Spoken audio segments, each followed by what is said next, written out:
Has anyone ever told you when something terrible happened to you that it was God's will?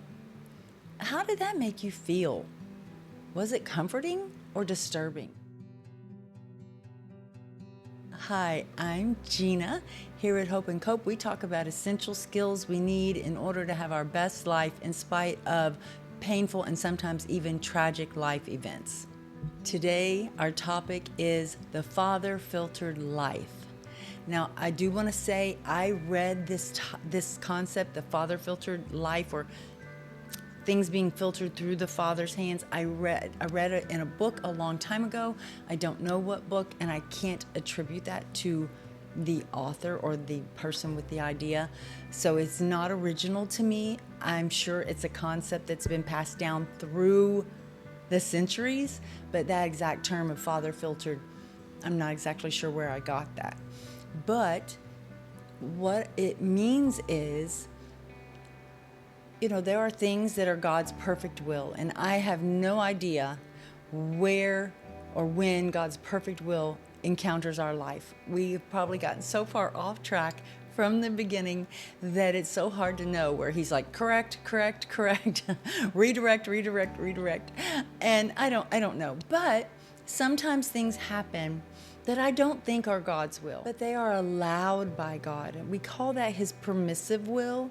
And the way I heard that explained years ago that really was comforting to me was that it was filtered. Here's what they said, something like, we don't know that these things are God's will, but we know that God knows about them. We know that he knows they're happening, and that they have at least been filtered through his loving hands, that he has allowed that to come through. He has allowed that to enter our life.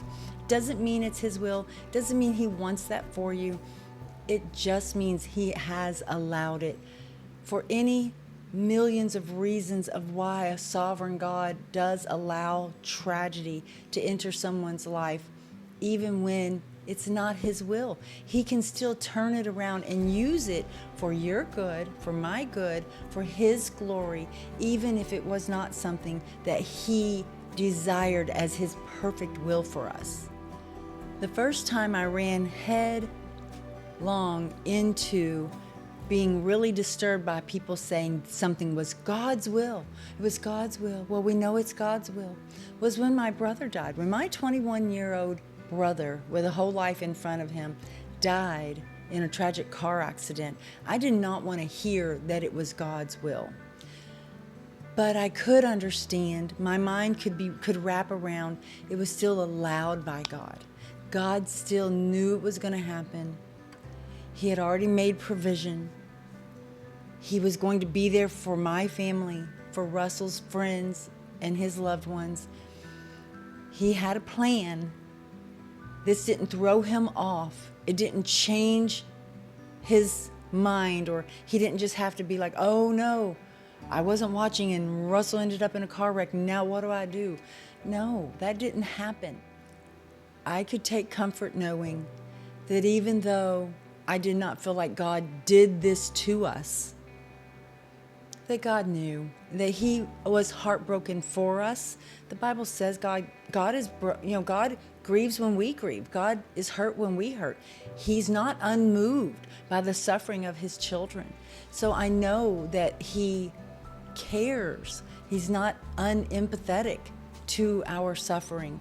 And that was just really a comfort to me during that time. I did not have to feel like that God did this to us, or that this was God's will, to know that it was still permissible by God. This did not make God not God. This was not too big for God. So I just want you to know that God has his perfect will for us, and then there is God's permissive will. And that permissive will has been filtered through God's loving hands. He knows it's coming. He knows it may be challenging. It may be heartbreaking. It may disrupt our lives, and we may feel really overwhelmed. But God is there for us. He's rooting for us. He's on our side. He knows that in this life we will have tribulation. He knows this life is not easy.